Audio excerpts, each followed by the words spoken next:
দক্ষিণবঙ্গের ঐতিহ্যবাহী জেলা পিরোজপুরের মঠবাড়িয়ার সাপলেজা ইউনিয়নের নামডাক বিভাগের খাতাপত্রে শিলারগঞ্জ। এখানকার পোস্ট অফিসের নামও শিলারগঞ্জ পোস্ট অফিস। নামটি এসেছে ব্রিটিশ আমলের জমিদার শিলার সাহেবের নাম থেকে। তার ছেলে এডওয়ার্ড পেরি ক্যাসপার এখানে 200 বছর আগে জমিদারির প্রয়োজনে কুঠিবাড়ি নির্মাণ করেছিলেন। কুঠি মানে বাণিজ্যালয়, অট্টালিকা, বাংলো। ব্রিটিশ শাসনের অবসানের পর শিলারগঞ্জ নাম পরিবর্তন হয়ে সাপলেজা ইউনিয়ন হয়।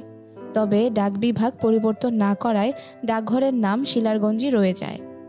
এভাবে ডাকঘরটি ধরে রেখেছে এক টুকরো ইতিহাস। একসময় সাপলেজা কুঠিবাড়ি ঘিরে প্রতি বছর পৌষ মাসের শেষ ভাগে প্রজাদের উপস্থিতিতে পুণ্যাহ উৎসব হতো। প্রজারা উৎসবের আবহে খাজনা দিতে কুঠিবাড়িতে জড়ো হতো। পাশাপাশি এই কুঠিবাড়ি ঘিরে নানা শোষণ আর নিপীড়নের কাহিনী প্রচলিত আছে। ব্রিটিশ শাসনামলের ইংরেজ ও অন্য ইউরোপীয় অনেক কুঠিয়ালের আস্থানার বিরুদ্ধেই ছিল সেই অভিযোগ। 200 বছরের ইতিহাসের সাক্ষী এই সাপলেজা কুঠিবাড়ির স্থাপনাগুলো সুরক্ষার অভাবে এখন ধ্বংসের দ্বারপ্রান্তে। একসময় দৃষ্টিনন্দন স্থাপনাগুলো আজ প্রায় ধ্বংসস্তূপে পরিণত হয়েছে। প্রায় 9.25 একর জমির উপর নির্মিত হয়েছিল জমিদার ক্যাসপারের কুঠিবাড়ি।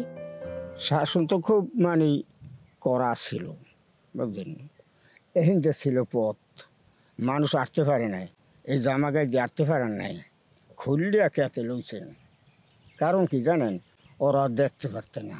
কাদের দেখতে পারতো না?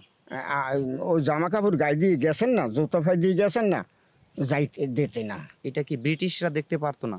না, ওরা হ্যাঁ ব্রিটিশ দেখতে পারতো না, বাঙালি দেখতে পারতো না। খুব অত্যাচার করছে। এখানে তো ট্যাক্স আদায় হতো, ওনাদের কাজ ছিল ট্যাক্স আদায় করা, কিন্তু ওনারা অত্যাচার কেন করতো? অত্যাচার করছে হ্যাঁ জানে হেরা, এরা না। ওই ওখানে পুলিশ থাকতে, পুলিশ ক্যাম্প দেখছে থাকতে, আর ওই পাশে আর একটা বিল্ডিং আছে, হেরা থাকতে এর কর্মচারী।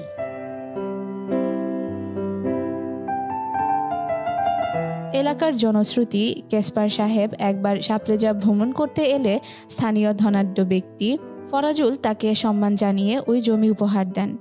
পরবর্তীকালে সেখানে ক্যাসপারের জমিদারি গড়ে ওঠে।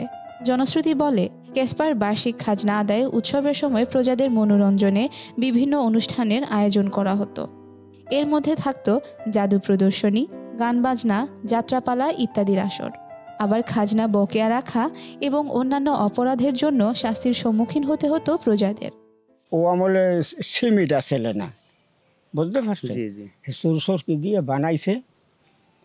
আর ইট দেখেন না পাতলা, এখন যে ইট একখানে ইটই 2.5 কেজি ওজন, পচা নাই কিছু। এত আমরা ঢুকতে ভয় হরে, কতক্ষণে ভাঙে পড়ে, নাই কাম নাই এর ভিতরে। প্রিয় দর্শক, উনি বলছিল যে ইটগুলো খুব পাতল। আপনারাও দেখুন যে আসলে বর্তমানে বাজারে যে ইট তৈরি হচ্ছে তার থেকে এই ইটগুলো 1 অংশ কম, অর্থাৎ ওইটা যদি 3 থাকে এটা আছে 2। কথিত আছে 1.25 হাত মাপের একজোড়া জুতা দিয়ে অপরাধী প্রজাদের পেটানো হতো। কুঠিবাড়ির দোতলা মূল ভবনটি ছিল চৌকোনা 18টি খিলানের উপর নির্মিত।